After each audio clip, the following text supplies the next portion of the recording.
AP ప్రభుత్వ సలహాదారుడు సజ్జల రామకృష్ణారెడ్డి చేసిన వ్యాఖ్యలపైన Congress party నాయకులు మండిపడ్డారు. ఎన్నికల సమయంలో వైసీపీ శవ రాజకీయాలు చేస్తుందని ఆయన ఆగ్రహం వ్యక్తం చేస్తారు. రిలయన్స్ దాడిపై చేసి అంబానీతో చిలిమి చేసింది ఎవరో ప్రజలకు తెలుసని చెప్పారు. దీనిపైన పూర్తి వివరాలు మా ప్రతినిధి హరిబాబు తిరుపతి నుంచి అందిస్తారు. వైఎస్ఆర్ కాంగ్రెస్ పార్టీ నాయకులు తాజాగా చేసిన వ్యాఖ్యలు వివాదాస్పదమై ప్రధానంగా రాజశేఖర రెడ్డి మరణానికి కారణం కాంగ్రెస్ పార్టీనే. కాంగ్రెస్ పార్టీ అప్పట్లో కుట్ర చేసి రాజశేఖర రెడ్డిని చంపిందంటూ ప్రభుత్వ ప్రధాన సలహాదారు సజ్జల రామకృష్ణారెడ్డి చేసిన వివాదాస్పదమై ఒకవైపు చెల్లెలు కాంగ్రెస్ పార్టీలో చేరి రాహుల్ గాంధీనే ముఖ్య ప్రధానమంత్రిని చేయాలని తన తండ్రి కోరికను నేను తీరుస్తానన్న నేపథ్యంలోనే ఈ వ్యాఖ్యలు చేయడం సంచలనంగా మధ్య పార్టీ కాంగ్రెస్ పార్టీ నాయకులు ఉన్నారు. ఆయన అడిగి తెలుసు. ప్రధానంగా ఎన్నికల వేళ వచ్చేతలకే వైకాపా రాజకీయాల్లో అంటే శవ రాజకీయాలు ఎందుకు చోటు చేసుకుంటున్నాయి? ఈ శవ రాజకీయాల వల్ల లాభం ఏమిటి? ముఖ్యంగా ఆంధ్రప్రదేశ్ సలహాదారులు సజ్జల రామకృష్ణారెడ్డి గారు నిన్న మాట్లాడారండి. యావత్ వైఎస్ రాజశేఖర రెడ్డి గారి అభిమానులు ఎవరైతే ఉన్నారో వాళ్ళంతా కూడా చేదరించుకుంటున్నారు. ఇంత దిగజారిపోయి రాజకీయాలు చేయాలా అంటే సజ్జల శవ రాజకీయాలు చేస్తున్నారని చెప్పి పసిబిడ్డని అడిగినా తెలిసిపోతుందండి. ఈరోజు ఎన్నికలు వస్తున్నాయి, ఎన్నికల్లో ప్రజలు తిరస్కరిస్తారన్నటువంటి సమాచారం వాళ్ళకి వెళ్ళిపోయింది. ఏదో ఒక విధంగా మళ్ళా రాజశేఖర రెడ్డి గారి శవ రాజకీయాలు చేయాలని చెప్పి రాజశేఖర రెడ్డి గారిని చంద్రబాబు నాయుడు గారు చంపారు, లేదా కాంగ్రెస్ కుట్రుంది, ఇవే అండి. సిగ్గు లేదా అండి? నిజంగా ఒక రాజకీయాల్లో ఉన్నప్పుడు విలువలు ఉండాలి. మనం ఏదైనా సంక్షేమం గురించి, అభివృద్ధి గురించి ప్రతిపక్షాలని విమర్శించుకోవచ్చు, అంతే తప్ప ఎప్పుడో చనిపోయినటువంటి రాజశేఖర రెడ్డి గారిని 4 సంవత్సరాలు 4.5 సంవత్సరం అయిపోయి ఎన్నికలు వస్తానని చెప్పి ఈరోజు మళ్ళీ అందరూ అదే పాట పాడుతున్నారు. మీరే చెప్పారు గతంలో రిలయన్స్ కి సంబంధించినటువంటి అధినేతలే రాజశేఖర రెడ్డి గారి హత్యలో కుట్రలో భాగంగా అని చెప్పి ఆ రిలయన్స్ మాటలన్నీ రాష్ట్రంలో దేశంలో అన్ని బాగలు కొట్టిచ్చేశారు. అభిమానులంతా పోయి వాళ్ళ మీద ఇంకా కేసులు కూడా జరుగుతున్నాయి. అలాంటిది వాళ్ళకే, రిలయన్స్ వాళ్ళు చెప్పిన వాళ్ళకే ఈరోజు రాజ్యసభ సభ్యులు ఇచ్చింది ఎవరండి? వైఎస్ఆర్ కాంగ్రెస్ పార్టీనే. మరి ఇచ్చింది మీరే ఈరోజు ప్రతిపక్షాల మీద నెట్టేయడం అంటే నిజంగా ఇది దౌర్భాగ్యం అండి.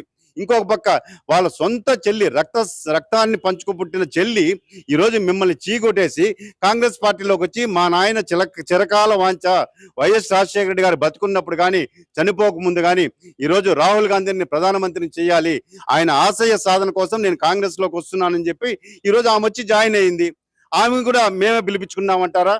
అంటే ఈరోజు మీ ఎమ్మెల్యేలు, మీ ఎంపీలు ఎందుకు అండి గోడకు బంతి కొడితే వెనక్కి వచ్చేట్టు పరిగెత్తా బయటకు వచ్చేస్తున్నారు? వారం ముందు అంబటి రాయుడు అనే ఒక క్రికెటరు చేరి వారం కూడా కాలేదు, అతను ఏం చూసి భయపడిపోయాడో మాకు అర్థం కాలేదండి. వెంటనే బయటకు వచ్చేసాడు, నన్ను వదిలేసండి నేను మళ్ళీ చెప్తానంటున్నాడు. అంటే మీ పార్టీలో ఏం జరుగుతున్నాయో ఈరోజు రాష్ట్ర ప్రజలంతా కూడా గమనిస్తున్నారు. మీరు ఇంటిని చక్కదిద్దుకోండి, అంతే తప్ప ఈరోజు ప్రతిపక్షాల మీద దుమ్మెత్తి పోసేసి రాజశేఖర రెడ్డి గారు చనిపోయిన దానికి ప్రతిపక్షాల కారణము, ఈరోజు ఎమ్మెల్యేలు వెళ్ళిపోతుందా అంటే దానికి ఎవడు కారణం అండి? ఆడలేక మధ్యలో ఓడు అన్నట్టు మీరు ఏ రోజన్నా ఎమ్మెల్యేతో మాట్లాడింటే కదా. అసలు ముఖ్యమంత్రి గారిని ఎంతమంది ఎమ్మెల్యేలు చూసారండి? మంత్రులే చూడలేదు, ఇంక ఎమ్మెల్యేలు ఏం చూస్తారు? మొన్న ఒక ఎమ్మెల్సీ అడుక్కుంటాడు, అయ్యా ఒక్కసారి ముఖ్యమంత్రి ముఖాన్ని చూపించింది, నేను పోయి కలిసి వస్తానని చెప్పని. అలాంటి దౌర్భాగ్య పరిస్థితుల్లో ముఖ్యమంత్రి పరిపాలిస్తా ఉంటే ఈరోజు మీరు మా మీద పడి, ప్రతిపక్షాల మీద పడి ఏడవడం అంటే నిజంగా ఇది సిగ్గుచేటు. దయచేసి శవ రాజకీయాలు చేయొద్దండి. మీకు నిజంగా చిత్తశుద్ధి ఉంటే మీరు నొక్కిన బటన్లకి ప్రజలు ఓట్లు వేసేట కంటే ప్రజాక్షేత్రంలోకి రండి.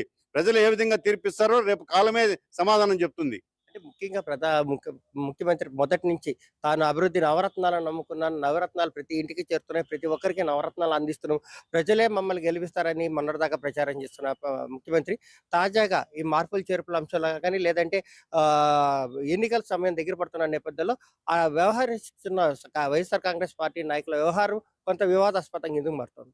ఇప్పుడు ముఖ్యమంత్రి గారి మాటల్లో నీళ్ల మూటలండి. ఆయన ఎన్నికల ముందు ఏమేం చెప్పాడు? సిపిఎస్ రద్దు అన్నాడు, మద్యపాన నిషేధం అన్నాడు. ఒక్కటన్నా అమలు చేస్తాడండి? వాళ్ళే చెప్పండి. వాళ్ళ పార్టీ మంత్రులు ఉన్నారు కదా, మళ్ళా బార్లకు మళ్ళా లైసెన్సులు పెంచుకుంటా పోతున్నాడు. ఈరోజు ఆదాయం చూస్తున్నాడు, ప్రకృతి సంపదని కొల్లగొట్టేస్తున్నారు, పంచభూతాల్ని దోచేసినారు. ఈరోజు నవరత్నాల్లో ఒక్కొక్క రత్నం రాలిపోతుంది.